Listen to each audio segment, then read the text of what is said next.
क्या आप जानते हैं इसी पीले पत्थर से सोने से भी महंगा कटोरा बनाया जाता है। तो मैं इस पीले पत्थर को हथौड़े से तोड़ता हूँ। टुकड़े छोटे पात्र में जमा होते जाते हैं। फिर इन्हें ईंटों से बने छोटे भट्ठे में रख देता हूँ। आग धीरे धीरे तेज होती है। तापमान लगभग 900 डिग्री सेल्सियस तक पहुँचता है। पकने के बाद पत्थर का रंग सफ़ेद हो चुका है। तो मैं इसे मिट्टी की बड़ी ओखली में डालता हूँ। भारी लकड़ी का मूसल उठाता हूँ। हर वार के साथ पत्थर टूटता है। कठोर टुकड़े धीरे धीरे ढीली सफ़ेद धूल में बदल जाते हैं। अब यह महीन पाउडर पानी में घोला जाता है।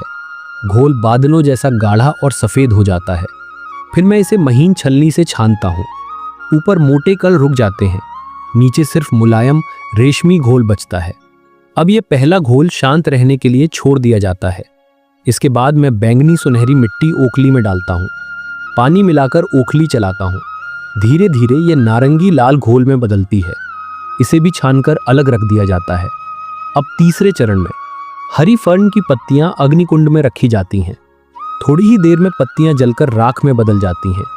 राख को अच्छी तरह छानकर इसमें पानी मिलाया जाता है और अब तीसरा घोल भी तैयार होता है। तीनों घोल कुछ समय बाद बैठ जाते हैं तो ऊपर का साफ पानी निकाल दिया जाता है।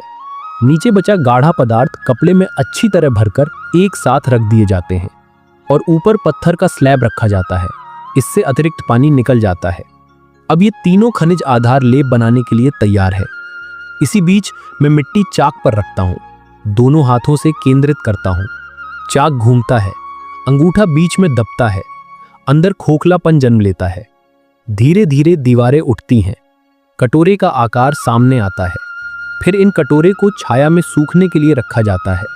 सूखने के बाद चाक पर रख के अतिरिक्त मिट्टी हटा दिया जाता है। इससे गोल घेरा और साफ हो जाता है। अब कटोरे के अंदर हल्का स्केच बनाता हूँ।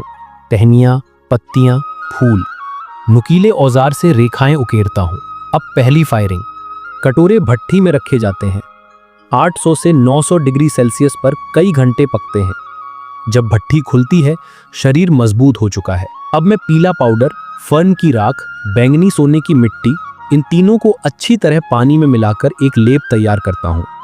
फिर इसे स्प्रे पात्र में भरता हूँ और कटोरों पर समान रूप से छिड़काव करता हूँ।